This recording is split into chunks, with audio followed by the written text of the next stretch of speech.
So we had a patient admitted for not feeling well, shortness of breath, possible pneumonia, waiting on the CXR to get back.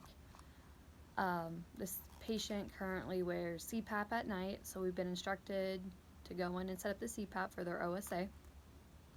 So we'll gather our supplies. First we would have everything set up. We currently have them set up already, so that it's just a quick grab and go, but we have a filter, the tubing, we have a bag full of small, medium, large masks, full face, nasal, that good stuff.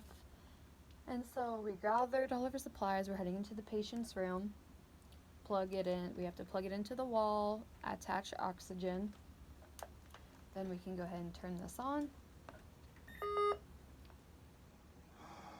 Just going to silence the alarm here. So it's already in CPAP mode, so we can go through and put on our settings. We can either do their home settings or their physician settings. And let's say this patient has home setting of 6, so we can set that on 6. They do have home oxygen, and they wear it at 2 liters, so we can put it at 28%. Alarm settings, we can do their high rate, low rate, lip. Everything here looks good, their high tidal volume. Modes, currently in CPAP. Our masks have a leakage of 2, which it says right there. So accept, and we're using a disposable exhalation port, which is this right here. Accept. We just want to make sure we're sizing the patient correctly, small, medium, large, or if they prefer nasal, if they're a nose breather or mouth breather, you can use the face mask. We have alarms here, just because it's not hooked up to I don't have it hooked up to a test lung right now. At the top, it can give us the rate, their tidal volume, minute ventilation, PIP, the leakage, the patient trigger, all that good stuff. So it's the middle of the night, probably 1 or 2 in the morning, and the patient was scheduled every 6 hour do a NIV treatments for being the short of breath. So we're gonna go into the patient's room, knock, identify yourself, what you're doing.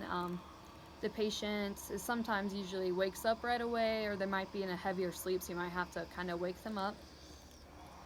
So in our documentation, we go through, pull it up, we do a med check, so we scan our med, and then we scan the patient's bracelet to make sure it matches. So once we have that all complete, we go to our documentations, our T-eval, and we first go through and document all of our values up here, our rate, tidal volume, minute ventilation, PIP, the trigger, the leakage. We go through and document all that, then verify the correct settings and alarm settings. So once we have that all complete, we can then do our patient assessment, listen to breath and lung sounds, respirations, check their O2, check their heart rate. So once that is all completed, we are now ready to do a breathing treatment. So I already have it connected, but we have a T-piece connector here. So we can use our nebulizer, put the med in, we can pop that off, go ahead and do an inline nebulizer treatment. We have the tubing here, so we can hook that up there and then hook it up to the flow meter on the wall. Once we are ready, we can turn the flow meter up to 8, and then it will nebulize the treatment in line. So while the patient's either sleeping, half awake, they are getting the full medication dosage. 8 or so minutes have passed, so the breathing treatment's over, so we turn that off. Then we're able to take that off, and it's very important to put the seal back on. Otherwise, the air is just leaking out and the patient is not getting that. So we want to make sure that's correct, kind of check the mask for any redness, any irritation that it might have from excessive, like wearing it at night. So once we've done that assessment, we can do the post-assessment, breath, lung sounds, heart rate, just your normal post-assessment.